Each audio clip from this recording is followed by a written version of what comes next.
Ted Bundy and the Chi Omega murders. In January 1978, evil visited Tallahassee in the form of a psychopathic stalker who was later identified as one of the most vicious serial killers in modern history. On January 15, 1978, around 4 a.m., a phone call awakened me at home. As a young Tallahassee police detective, I was used to receiving calls in the middle of the night. However, this call was different. My lieutenant was calling to tell me there had been multiple homicides at the Chi Omega sorority house at FSU and to respond there immediately. This was the beginning of the saga of serial killer Ted Bundy's reign of horror in Tallahassee. Before Tallahassee, Ted Bundy kidnapped, tortured, raped, and murdered what is believed to be dozens of young women during the 1970s. While it is unknown how many he killed, he eventually confessed to murdering 30 women in 7 states in the mid-1970s. No one really knows when Bundy began killing, as he later described to law enforcement officers and psychologists events that began in 1969. To prey upon the empathy of young women, he would sometimes simulate some sort of physical injury or disability, asking for assistance to get close to potential victims. He would then kidnap them. This same method was depicted by the Jane Gum character in the movie Silence of the Lambs.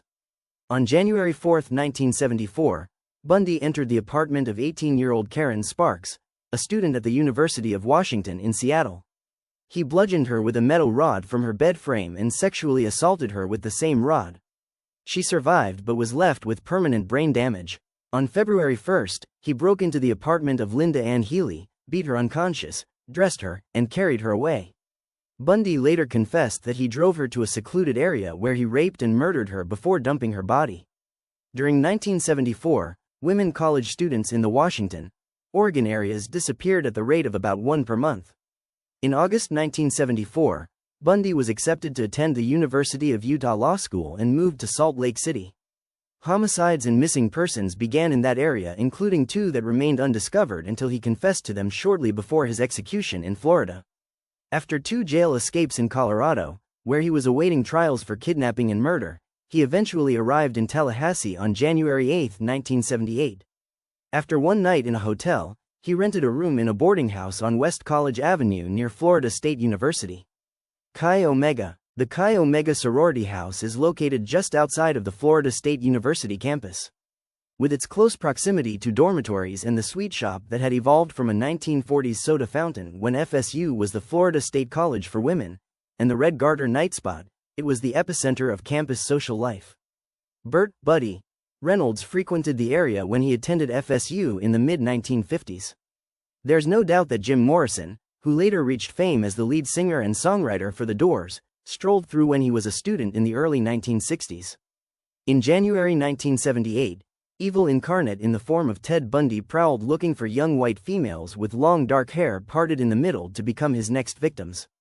On January 15, only a few days after arriving in Tallahassee, Bundy entered the Chi Omega sorority house located at 661 West Jefferson Street through a back door with a faulty lock. He beat Margaret Elizabeth Bowman with a piece of wood as she slept and choked her with a nylon stocking. Next, he entered the room of Lisa Janet Levy, beat her unconscious, bit her on the buttock, and sexually assaulted her with a hairspray bottle. He also attacked 2 other victims, Karen Chandler and Kathy Kleiner, who survived. After fleeing the sorority house, he ran west to Dunwoody Street, in some sort of psychopathic frenzy, where he broke into the apartment of Cheryl Thomas, another FSU student, and beat her. She survived but was left with permanent disabilities. Bundy then, like the vampire he was, slinked off into the night before the sun came up. On February 8, driving a van stolen from FSU, he approached a 14-year-old girl in Jacksonville but was frightened away. While driving back to Tallahassee, he kidnapped and murdered 12-year-old Kimberly Diane Leach, who had long dark hair parted in the middle, in Lake City. Her body was found weeks later near the Sewanee River State Park. Bundy then returned to Tallahassee. On February 12, Bundy stole a pastel-colored Volkswagen Beetle, a car he preferred since they were so ubiquitous. A few days later, he was stopped by Pensacola police officer David Lee after a check revealed the Volkswagen he was driving was stolen. After a foot chase and fight, he was taken into custody. A search of the vehicle resulted in identification credentials of female FSU students and stolen credit cards. The officer reported that Bundy said, "I wish you had killed me." The scene. FSU police officer Ray Crew was patrolling on Woodward Avenue, only a few blocks away, when he received a call to go to the Chi Omega house. The reporting person apparently described the incident as a boyfriend-girlfriend fight after only seeing one of the injured women. Tallahassee police officer Oscar Brannon, who later retired as a sergeant, was patrolling on West Tennessee Street when he was dispatched to what was described as a domestic disturbance. He arrived about the same time officer crew did. Brannon, along with FSU police officer Bill Taylor, began interviewing one of the residents who had seen the suspect fleeing the sorority house. Officer crew went upstairs and shortly thereafter called for Brannon to come upstairs with him. Officer crew found the first victim upstairs. She was injured and crying but coherent. He then located the next victim in another room. Her jaw was injured, she was crying, and completely incoherent. Officer crew realized that this was not a simple domestic assault. By this time, the sorority members were gathering in the hallway. Someone said that Margaret Bowman had not come out of her room. After knocking, he opened the door and saw blood on the walls and Bowman in her disheveled bed. He next entered Lisa Levy's room, pulled back the covers on her bed, and observed her extensive injuries. Responding paramedics thought they detected a heartbeat and transported her to the hospital. Ray Crew later retired as a sergeant with the Tallahassee Police Department. Officer Brannon was conducting an initial interview with Karen Chandler, one of the surviving victims, when he realized her family lived in Tallahassee. He had dispatch call her family to meet her at the hospital. Sergeant Howard Winkler, Tallahassee Police Crime Scene Investigation Supervisor, arrived to begin the scene investigation with Officer Brannon assisting. A limb, that had been used in the murders, was left at the scene. Brannon measured and drew a scale diagram of bark chips found on the floor and the probable entry point where the limb was brought into the sorority house. His drawing was later introduced at the trial. A bite mark on the buttocks of Lisa Levy was also photographed to scale by Sergeant Winkler. This evidence became critical in the later trial, teeth mold being taken by Dr. Richard Suvorin, forensic odontologist. Controlled pandemonium was breaking out. About the time that I was called out to report to the scene, Leon County Sheriff's Office crime scene investigator Mary Ann Frisbee received a similar call to respond to Tallahassee Memorial Hospital. Lisa Levy had been transported there by ambulance where she died. Investigator Frisbee was then sent to the scene on Dunwoody Street. Cheryl Thomas, the victim, was being transported to the hospital as well. She called for additional officers to protect the scene and several Tallahassee police officers responded. Among other items of evidence, she located a ski mask that Bundy had worn. It was later determined that it contained Bundy's hair. This evidence was critical later in the trial. Back at the Chi Omega house, as it was reaching daylight, I was part of a team that was organized to grid out and search the outside perimeter of the building along with other contiguous areas. At this point, we didn't know what to search for, so many insignificant items were collected. My older brother, George, was the Leon County Sheriff's Office homicide sergeant and was organizing the investigation of the inside scene. Sergeant Jim Sewell's phone rang at 3:26 a.m.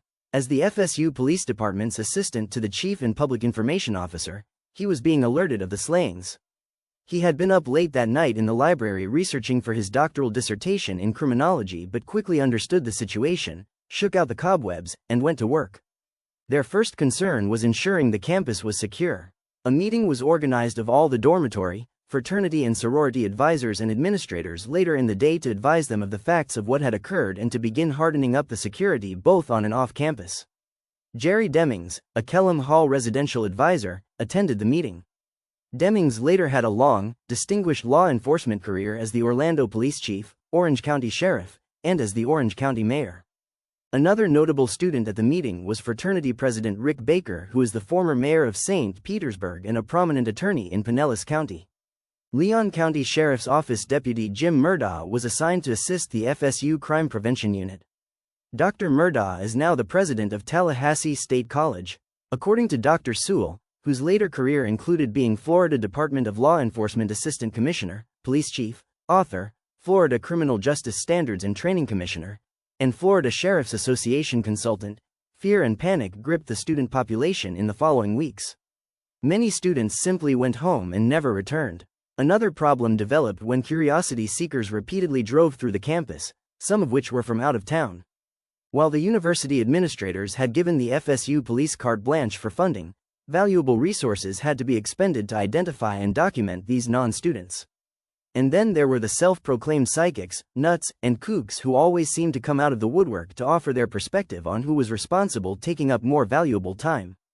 The investigation. Ken Katsaris, Leon County Sheriff at the time and now a highly sought-after criminal justice consultant, quickly responded to the scene and began coordinating the multi-agency response.